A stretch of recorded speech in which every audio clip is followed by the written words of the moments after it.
Why was she even here? That was the question in every glance that followed Margaret Torres as she stepped into Thunder Ridge shooting range. The air smelled of gunpowder and oil, sunlight streaming through the high windows in long, sharp beams. Dust motes drifted like tiny ghosts. The competition, king of the range, had brought out the best shooters in Texas. Rifles worth more than her car. Gear gleaming like surgical instruments. Conversations laced with jargon and ego. She walked in quietly, worn leather case in hand, dressed in faded jeans and her daughter's blue cardigan, comfortable shoes, a practical ponytail. Nothing about her suggesting competition shooter. But she paid her entry fee. Lane 12 was hers. Until Derek Bullseye Martinez blocked her path. 6'3", arms tattooed with his military history. Smile too sharp to be friendly. You lost, Grandma? He boomed, earning laughter from his circle. She held up her printed confirmation, steady voice saying she paid. He grinned wider, telling her to step aside, making jokes about bingo night and chipped nails. The crowd leaned in, some uneasy. Others grinning. Margaret's eyes drifted past Derek to the leaderboard.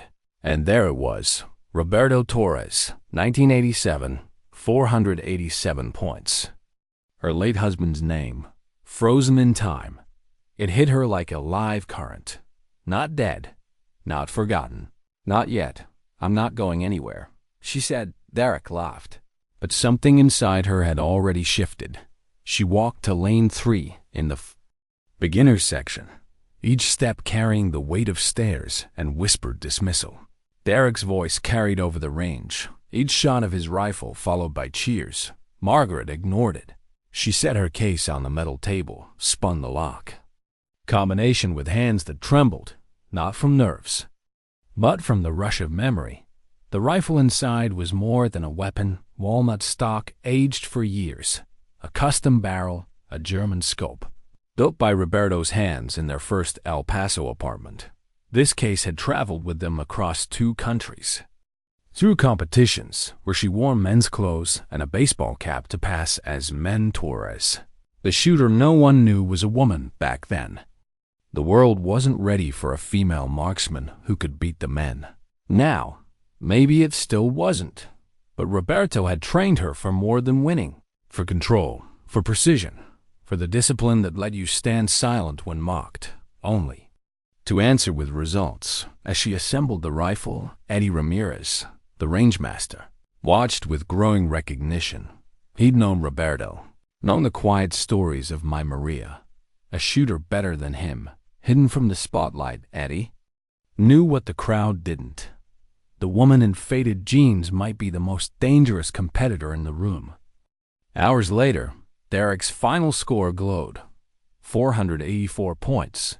Just shy of a long-standing record. Applause, laughter, victory already claimed. Margaret's name was called next. Confusion rippled through the crowd.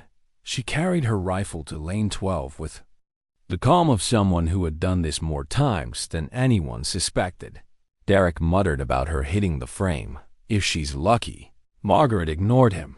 She moved through her pre-shot ritual, loading 5 hand-prepared rounds, adjusting the scope with practiced fingertips. The noise of the range dimmed. Her breathing slowed. The weight of the rifle settled into her body until they were one.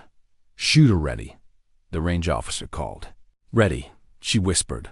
The first shot cracked, dead center. The second, through the same hole.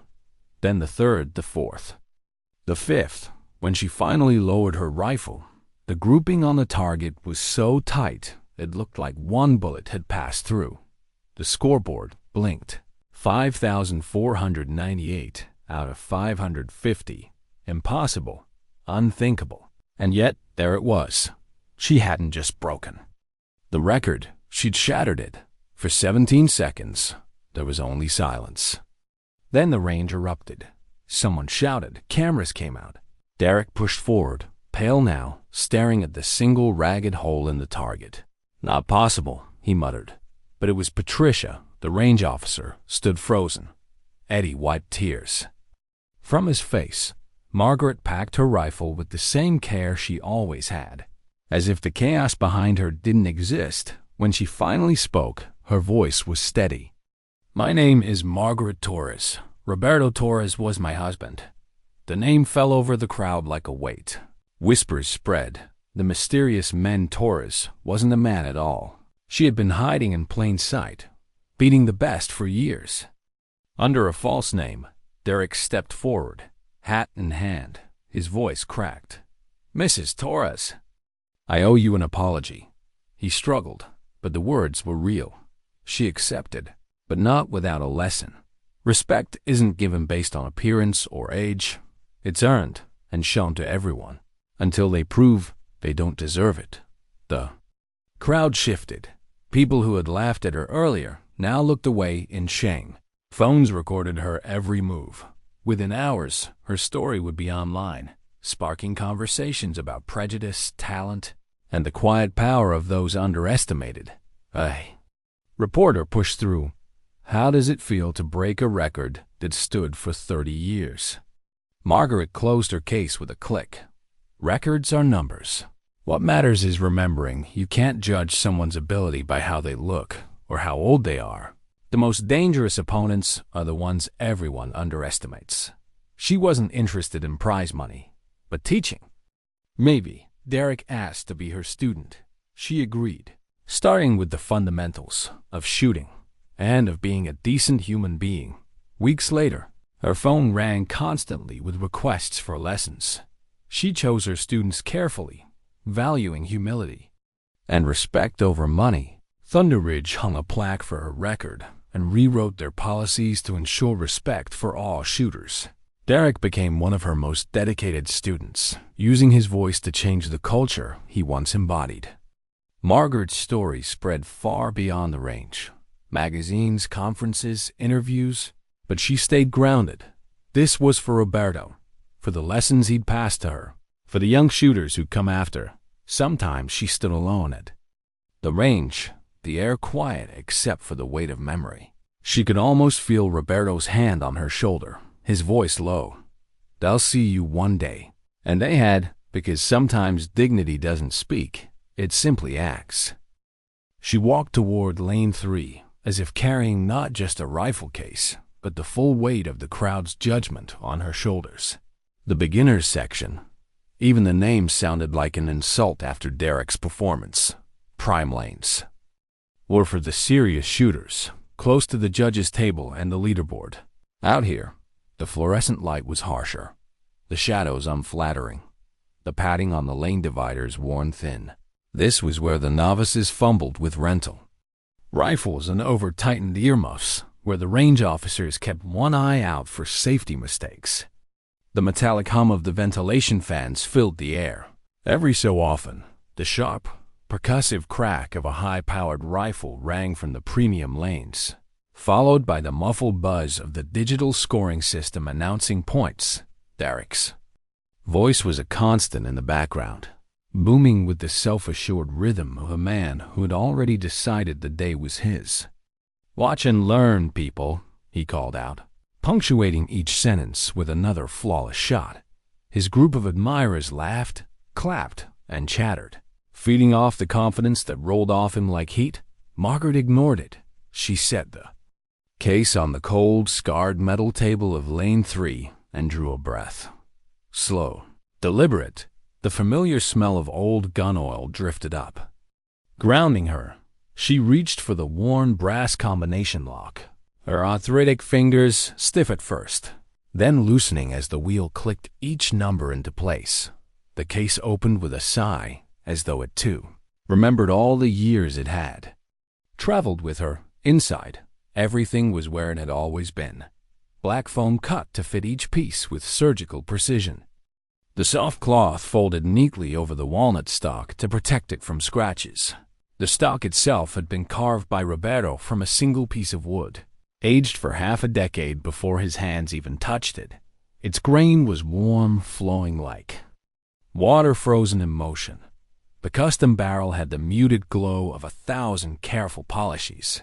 The scope, German glass, flawless clarity, was nestled in its place like a crown jewel.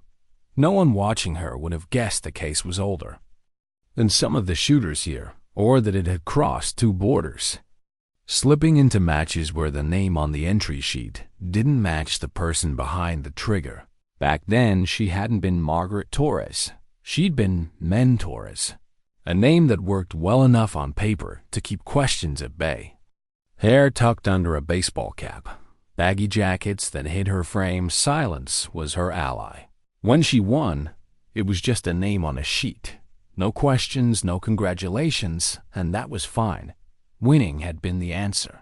Her first time on a competitive range had been almost an accident. Roberto had been running a match outside of Juarez, a dusty expanse of wind-cut earth where the target swayed slightly in the breeze. She'd gone just to watch, carrying a jug of water and a hat against the sun, but he'd noticed her hands as she mended his competition sling. Steady, precise, each stitch identical.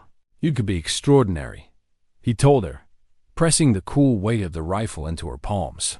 It wasn't a compliment. It was a statement, and in time, it became a truth neither of them doubted. She began to piece the rifle together now. The motions as natural as threading a needle. The bolt slid into place with a muted metallic click. The barrel aligned perfectly. The screws tightened without hesitation. From across the range, Eddie Ramirez watched. The old range master had the posture of a man who'd carried more rifles than umbrellas in his life, and his eyes narrowed as he studied her. Something in the way she adjusted the scope. No hesitation. No trial and error, pulled at a memory. He'd heard Roberto speak of her in half-joking, half-reverent tones. "She shoots better than me," he'd said once over beer. "But don't tell anyone. The world's not ready for that truth." Eddie kept watching. He didn't call out. He didn't interrupt. But in the set of his jaw and the faint quirk of his brow, there was recognition. Margaret ran her fingers over the rifle one last time, feeling each familiar imperfection. The tiny nick on the muzzle from an Arizona match where the wind had tried to throw her off balance. The warm patch on the stock where her cheek had rested thousands of times. The shallow dent on the scope housing from the day Roberto dropped it and muttered curses in 3 languages. For 3 years after he died, she hadn't touched it. Not because she couldn't shoot, but because she had no reason to shooting. Had been theirs, and without him, the ritual felt hollow. But now, here, in this overly bright lane in the corner of the range, she felt the weight of purpose returning. Her arthritic fingers loaded the magazine with the same careful rhythm she'd once used to sew fine seams. 1 cartridge at a time, brass and lead, powder charges measured to the 10th of a grain, prepared last night with the precision of a perseverer. Watchmaker, somewhere behind her, Derek's voice hit another high note of self-congratulation, followed by fresh applause. She heard none of it. In her world now, there was only the rifle, the ammunition, the soft hum of air through the vents, the thump of her own heartbeat. She wasn't here to beat Derek. She wasn't here for $5,000 or to see her name on the leaderboard. She was here for something harder to explain. To stand in the place Roberto had once stood. To see his name again, and to remind herself that skill, like memory, doesn't vanish just because the world forgets. The last round slid into place. The magazine locked in with a satisfying click, and Margaret Torres, the real one, not the woman in the cardigan, not the quiet figure the crowd thought they understood, lifted her chin and looked downrange in. That moment, Eddie Ramirez knew. The range was about to see something it wouldn't forget. 3 hours later, the air in Thunder Ridge felt heavier. The tang of burnt gunpowder hung thick enough to taste. Every sound seemed amplified. The clang of a brass casing hitting the floor, the quiet hum of the target retrieval motors, the occasional cough from someone in the crowd. The competition was nearing its end, and the leaderboard's numbers had been shuffled over and over as the day's best marksmen took their turns. Derek "Bullseye" Martinez had just finished his final round. His name now glowed in second place, minus 484 points. 3 points shy of the legendary Tommy Deadeye Sullivan's record. For Derek, it was victory enough. His supporters roared their approval. He took a mock bow at the firing line, arms out like a man claiming his crown.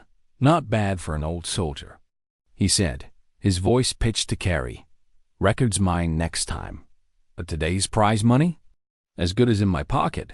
From her spot at the beginner's section, Margaret heard every word. She saw the way he cast his glance toward her. Not hostile now.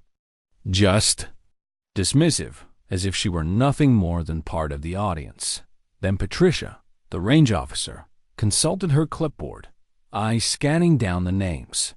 "Next up, final round. Torres, Margaret." The name cut through the chatter. Conversations paused. Who? Spectators shifted, craning their necks toward the novice lanes. Whispers spread like static. "Must be a mistake. She looks like somebody's grandma." "Never heard of her." Margaret rose slowly. She didn't hurry. The rifle was cradled in her arms, as if it were something living, a sleeping child. Eddie Ramirez's knuckles whitened on the safety barrier as he watched her approach, lane 12. He'd seen her assemble that rifle earlier, seen the way she loaded her magazine. He had his suspicions, but he'd kept them to himself. Now, the tension in his chest was almost unbearable. Derek had moved closer, too. Leaning against a post near the spectators, his smirk was back, though this one had a trace of curiosity in it. "This should be entertaining," he said loud enough for the front rows to hear. "Maybe she'll hit the target frame if we're lucky." Margaret reached the firing line without glancing at him. The premium lane stretched ahead. Cleaner. Brighter. Its target a pristine bullseye 100 yards away. The X-ring at its center, no bigger than a silver dollar. She laid down her shooting mat with precise care, smoothing its edges before kneeling. From the foam of her rifle case, she lifted each piece in turn, arranging them exactly where they needed to be. No wasted motion. No fumbling. The murmurs behind her grew. Those close enough could see the rifle now, not a flashy, tactical monstrosity like Derek's Uri platform custom build, but something classic. Almost elegant walnut stock, glossed metal that had been worked and reworked by skilled hands. Her pre-shot routine began. Bolt open, check. Safety engaged. Breathing slowed to a metronome, magazine in hand. She loaded each round as if it were glass. Brass casing sliding into place, fingertip pressing it down before the next. Patricia watched from her station, frowning faintly. The entry said, "Men Torres. Paid in full, no notes." She didn't remember seeing this woman in the earlier rounds. Margaret lay prone, her left elbow directly under the rifle, her right leg bent at a natural angle, cheek pressed to the stock in perfect alignment. Through her scope, the target's concentric rings filled her vision. Every fiber of her body went still. The chatter behind her blurred into nothing. Patricia raised her hand. "Shooter ready?" Margaret's voice was almost a whisper. "Ready. Commence firing." The first shot cracked through the air. The sound was sharp, resonant, carrying all the way to the far corners of the range. Through the scope, Margaret watched the bullet punch into the very center of the X-ring. The electronic scoring monitor chirped. 109. Nearly perfect. She didn't let herself react. Breath in, hold, exhale halfway. Second shot. The crosshairs didn't even twitch. Through the same hole behind her, the murmurs shifted in tone. Someone leaned forward to get a better view of the target feed. Third shot, the trigger broke like glass onto her finger. Crisp. Exact. Same trajectory, same impact point. The crowd was quiet now. Fourth shot. The rifle settled back into position as if gravity itself wanted it to return to the target. Fifth shot. The moment the trigger released. She knew. For a long beat, she stayed as she was, cheek pressed to walnut, breath even. She could see the grouping, if it could be called that, on the paper. 5 rounds, 1 ragged hole. Patricia's eyes darted between the live camera feed and her scoring tablet. The system sensors began their work, measuring each bullet's placement with microscopic accuracy. Numbers flashed, processing, recalculating, confirming. Then the scoreboard lit up in flashing red. 5,498. It wasn't just a record. It was an obliteration. 17 seconds. Eddie would later swear that's how long the silence lasted. 17 seconds where no one moved. No one breathed. Then the range erupted. Holy! Someone shouted from the back. Did that really just happen? Patricia was frozen. Her official composure cracked. The numbers on her tablet defied everything she knew about competition shooting. She ran the system's verification protocol, then ran it again. The results didn't change. Derek pushed forward, eyes fixed on the target. The paper came back along its motorized track, and when the hole came into view, he stopped dead. It wasn't just tight. It was impossibly tight, a grouping that ballistics experts might have argued couldn't be done under live competition conditions. 5 bullets had followed the exact same path, creating one perfect, impossibly clean void at the center of the X-ring. "This isn't possible," he said under his breath. But the evidence was right there in front of him. Margaret pushed herself up from the mat, her movements unhurried. She engaged the safety, opened the bolt, and began the ritual of disassembly. Barrel, bolt, scope. Each returned to its place in the foam-lined case with care. Behind her, voices buzzed. Cameras clicked, videos recorded. But she moved as if she were still alone in her own garage on a quiet Sunday afternoon. This wasn't over yet, but the moment had already burned itself into the history of Thunder Ridge. The scoreboard still flashed in pulsing red. 5,498. The number didn't just shimmer on the display. It glared, almost confrontational, as if daring anyone to question it. Around her, the noise rose into a storm. Conversations layered over each other. Phones were up everywhere now, recording. People who'd been leaning against the back wall were pushing forward, craning necks to see the woman who had just done the impossible. Patricia, the range officer, still hadn't moved from her station. Her tablet was clutched to her chest, the screen casting a faint glow against the edge of her uniform shirt. The readings stared back at her like something out of a dream. Every single shot a near-perfect 109. The grouping measured so tight it bordered on theoretical. Margaret finished returning the last component to its foam cutout. She didn't look up, didn't acknowledge the shifting energy behind her. She simply snapped the brass latches on the rifle case shut, 1-2, with a satisfying click. Then Patricia found her voice. "Shooter, Mrs. Torres?" She stepped forward, suddenly aware of the dozens of eyes on her. "Will, need to verify. We've never seen." She stopped. Words failed her. Margaret straightened. Her dark eyes met Patricia's. There was no smugness there, no triumphant smirk, just a quiet, level gaze that seemed to strip away all the noise. "In the room, my name is Margaret Torres," she said. Her voice was soft, but it carried, landing in every corner of the range. "Roberto Torres was my husband." It was as if someone had thrown a switch. The chatter cut. The air itself seemed to pause.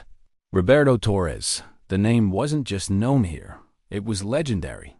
For decades, shooters had told stories about the quiet gunsmith who could tune a rifle to shoot straighter than the wind itself. Some swore he'd been unbeatable in his prime. Others claimed he had a secret protege, but no one had ever proven it. Eddie Ramirez pushed forward now, eyes wet. He'd been holding back all day, letting her own skill speak for itself. But this was different. This was history coming into focus. "Roberto used to tell me stories," he said, his voice breaking in the middle, "about his partner, his secret weapon." He smiled through the tears. He called her La Fantasma, the ghost. Said she could appear, clean house at a competition, then vanish before anyone knew her name. The murmurs began again, but this time they weren't dismissive. They were reverent, shocked. Connecting the dots, Margaret rested a hand on her case. "I competed for 15 years under the name Margaret Torres," she said. "Roberto and I traveled to matches from California to Florida. We kept it quiet because—" She let the pause breathe, scanning the crowd. Because the world wasn't ready for a woman who could outshoot the men. It wasn't defiance in her voice. It wasn't bitterness. It was simply the truth, laid out in a way that no one in the room could deny. Derek had stayed at the edge of the crowd until now, hat in his hands, his posture stripped of its earlier bravado. He looked younger suddenly, or maybe just smaller without the armor of his ego. He stepped forward, stopping. A few feet from her, his voice was quieter than anyone had ever heard it on this range. "Mrs. Torres." He swallowed. "I owe you an apology for what I said, for how I treated you." His words stumbled. He wasn't a man used to apology. "I've been shooting competitively for 12 years, and I've never seen anything like what you just did. I didn't even think it was possible." Margaret studied him for a long moment, long enough for him to shift his weight and glance down, almost as if bracing for rejection. "Apology accepted," she said finally, and then her tone changed. Just enough to cut through the air like the edge of a blade. "But understand this. Respect isn't something you give based on appearance or age. It's something you show to everyone until they prove they don't deserve it." The words hung there, and in the silence that followed, the crowd shifted. Some looked down at their shoes. Others exchanged glances, as if remembering the jokes, the smirks, the assumptions they'd made earlier in the day. It happened almost organically. People began to approach her, not to challenge, not to question, but to shake her hand, to say congratulations. Even the ones who'd laughed the loudest earlier moved forward. Sheepish, someone near the front had been streaming the Max live. Already, comments were flooding the screen. "Who is she? That grouping is unreal. Respect. New hero right here." In the space of minutes, Margaret Torres had gone from an anonymous grandma with a rifle to the subject of a story that was about to travel far beyond the walls of Thunder Ridge. But she didn't bask in it. She didn't pose for the cameras now pointed at her. She simply stood there, hands resting lightly on the case, the faintest ghost of a smile at the corner of her mouth. Somewhere behind the front row, a young woman with a press badge raised her voice. "Mrs. Torres, can I get a quote? How does it feel to break a record that stood for nearly 30 years? Margaret met her gaze. "Records are just numbers," she said evenly. "What matters is that people understand you can't judge someone's abilities by how they look or how old they are. Roberto always told me the most dangerous opponents are the ones everyone underestimates." The reporter scribbled furiously around them. The crowd had settled into something quieter now, more reflective. Derek lingered. When the others had stepped back, he moved closer again. "Mrs. Torres, would you consider giving me lessons? I'll pay whatever you ask. I'll do whatever you say. His voice cracked slightly. "I want to learn." Margaret didn't answer right away. She took a moment, looking him over, not at his tattoos or his broad shoulders, but at the man beneath them. She saw something there now that hadn't been there hours ago. Humility. She extended her hand. "Call me Mrs. Torres," she said as they shook. "And we'll start with the fundamentals, not just of shooting, but of being a decent human being." Derek nodded. "Yes, ma'am."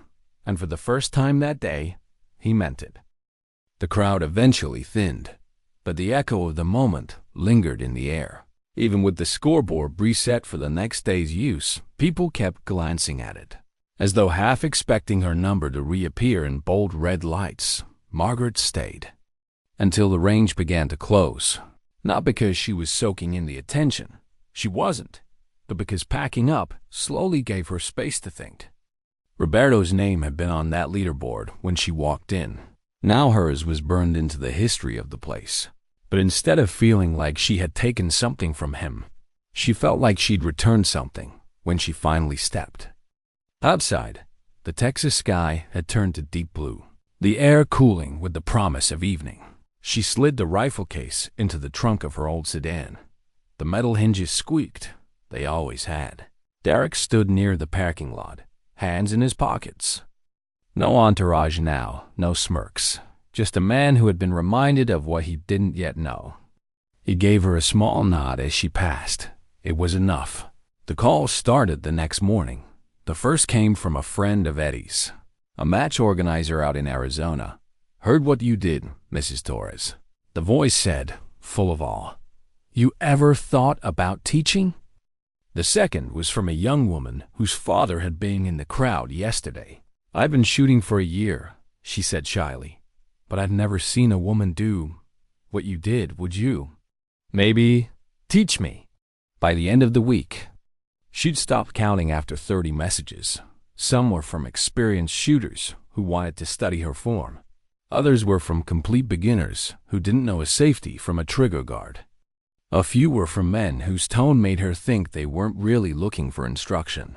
And those went unanswered. She remembered Ribera's voice. "You can't teach everyone. Some people don't want to learn. They want to be told. They're already good enough."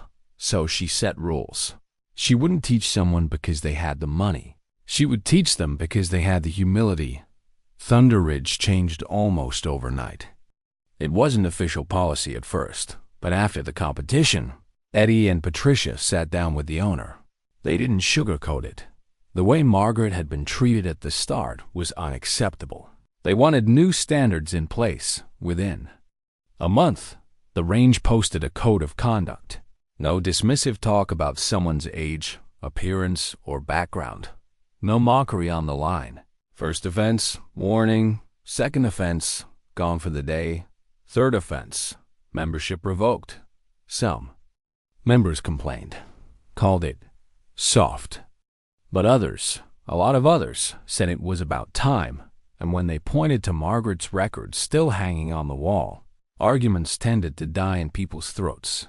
Derek kept his promise. He showed up every Saturday morning at 8 sharp, standing by lane 3 with a notebook in hand like a schoolboy. Margaret didn't go easy on him. She stripped him down to fundamentals: grip, stance, breathing, ignoring his natural talent until he learned control. "You shoot like you're in a hurry to prove something," she told him one morning, watching him through the spotting scope. "That's when you miss the small things. The small things are what win." She didn't just teach him to shoot. She taught him to watch, to read the air for a crosswind, to feel the tension in his own shoulders before it pulled the shot off target, to listen for the click of his own impatience and silence it. Over time, she saw his arrogance soften into confidence, the kind built on competence, not ego. The deeds. News spread far beyond Thunder Ridge. A local paper ran a feature.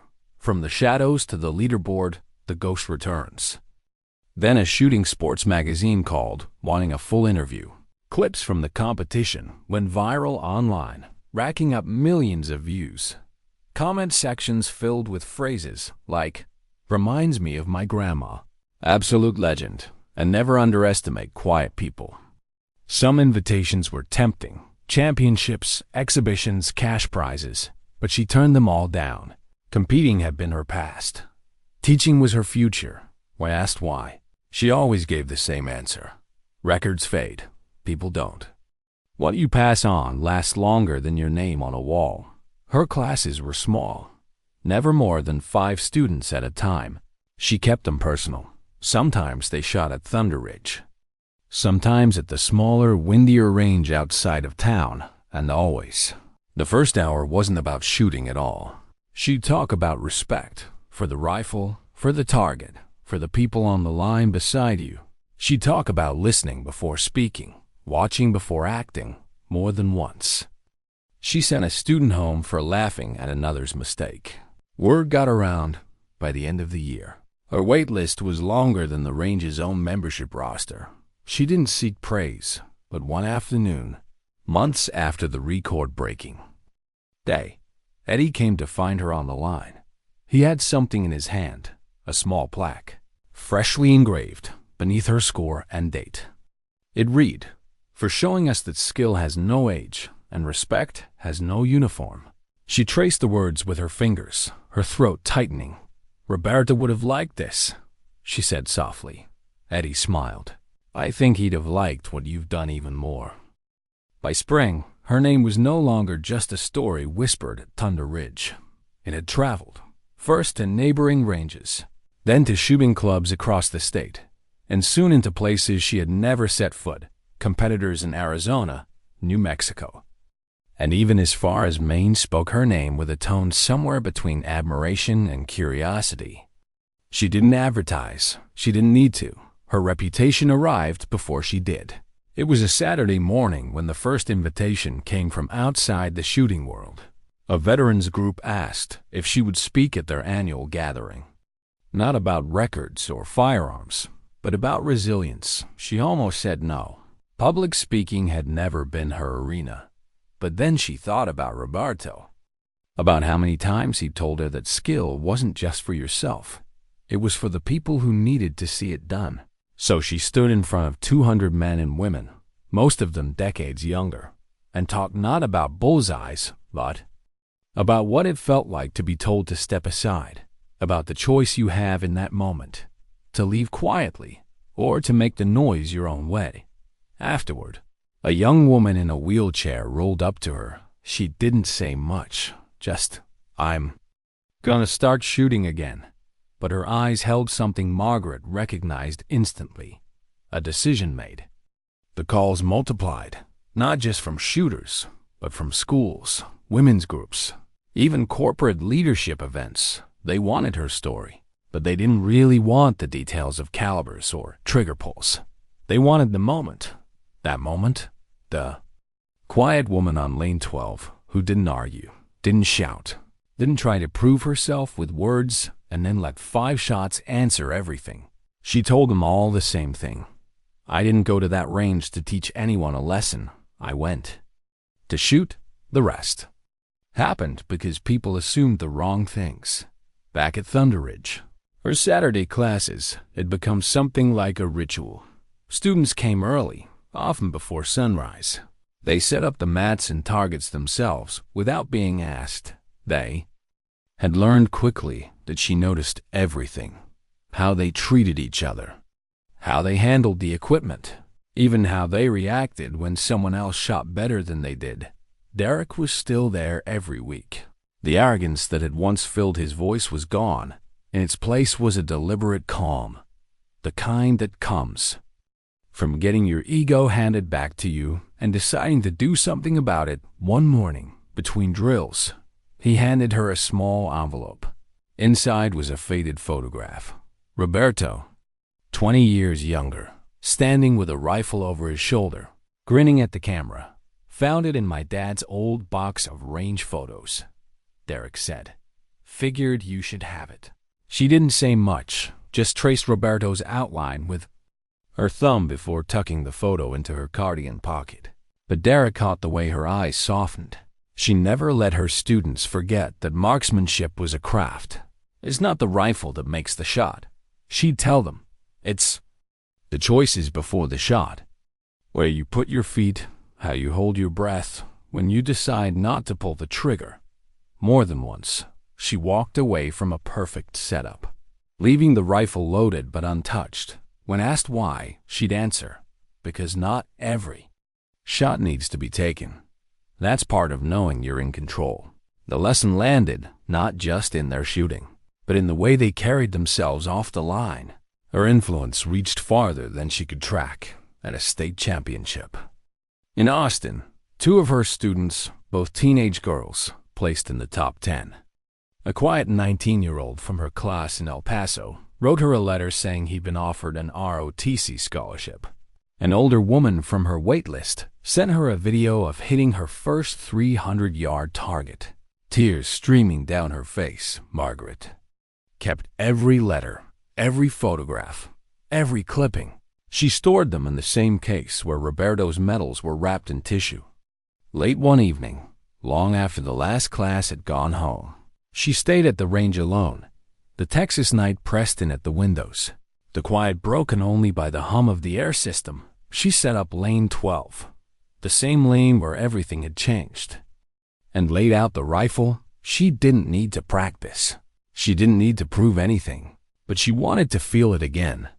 That moment when the rest of the world disappeared and it was just her. The rifle and the target. 5 shots, slow, deliberate. The grouping wasn't quite as perfect as the record-breaking day, but it didn't matter.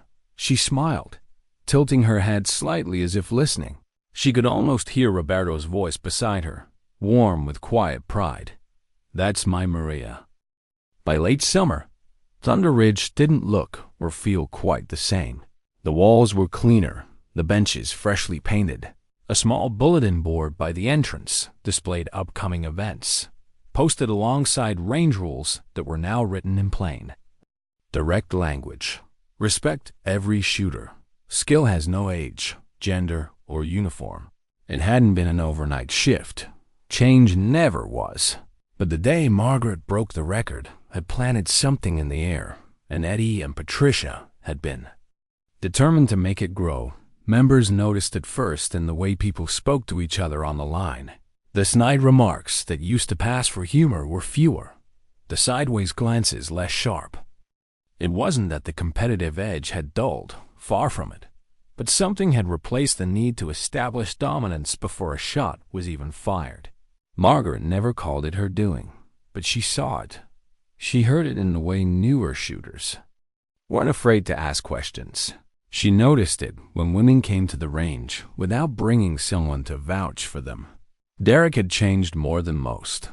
He still carried himself like a man who had seen things, shoulders squared, jaw set, but there was a new ease in him. It came from knowing he didn't have to prove he belonged here. Saturday mornings had become his anchor.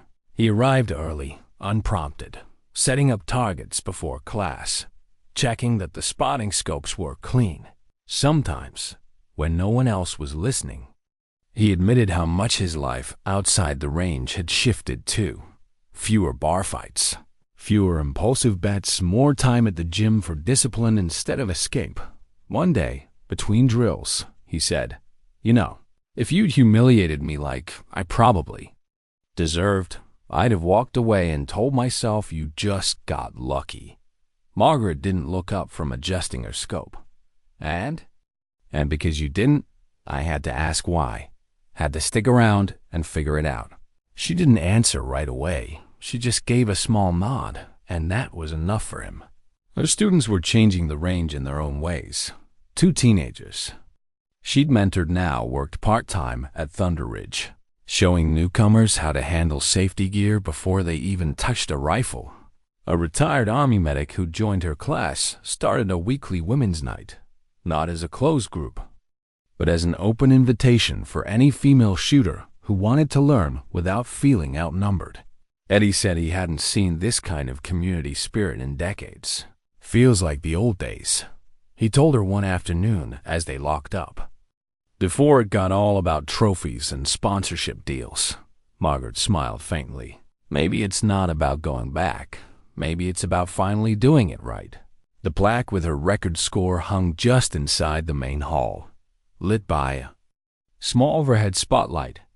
People stopped to look at it more than they stopped to look at the leaderboard itself. She'd caught strangers tracing the engraved numbers with their fingers, as if touching them might pass on a fragment of the precision that had made them possible. More than once, she'd overheard parents telling their kids, "That's her, the one who made everyone believe again." Margaret never interrupted those moments. She just walked past, a quiet figure in a cardigan, and let them have the story. It was Patricia who convinced her to enter one last official match, not for the glory, not for the money, but to show her students what it looked like to carry composure into a competition you couldn't control. "You can teach them every trick in the book," Patricia said, "but they need to see you work under pressure." Margaret agreed, with one condition. She would shoot in the same lane as everyone else. No special placement, no ceremony. Just a name on the list. On the day of the match, her students lined the far wall, not cheering, not distracting, just watching. When she stepped up, the range fell into that same kind of quiet she'd felt months before. And though she didn't beat her record, she didn't even try. Her grouping still took first place by a wide margin. When the results were posted, she saw the pride in her students' faces. That mattered more than the medal hanging from her hand. She still kept Roberto's rifle case by the door of her small home. The medals were still wrapped in tissue in the bottom compartment. But now, a few of her students' thank you letters sat alongside them. One day, she thought, they'd all be part of the same story. She never spoke of legacy out loud, but she knew what it was, and she knew it had nothing to do with what people called her now. It was in the steady hands of a nervous teenager loading their first magazine without fumbling. It was in the silence that followed a respectful nod between competitors, and she realized one quiet morning at the range. It was in the fact that she could leave this place now, and the change would remain. The air at Thunder Ridge was warm that morning, carrying the scent of mesquite from the trees lining the property. Margaret stood at the edge of Lane 12, her palms resting lightly on the worn walnut stock of Roberto's rifle. The chatter of shooters, the clink of brass on concrete, the distant hum of the ventilation fans, all of it washed over her like the ocean's tide. It wasn't a competition day. No cameras, no scoreboard flashing impossible numbers. Just a Saturday like any other. And that was exactly how she wanted it. She set her case on the table and opened it slowly, her hands moving with a familiarity that felt as much muscle memory as it did ritual. Piece by piece, she assembled the rifle, checking the fit, the movement of the bolt, the clarity of the glass. There was no rush. When she looked up, she saw Eddie watching from the far end of the range. He didn't wave, didn't call out, just nodded once in greeting.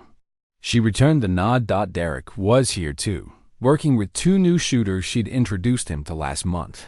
His voice carried differently now.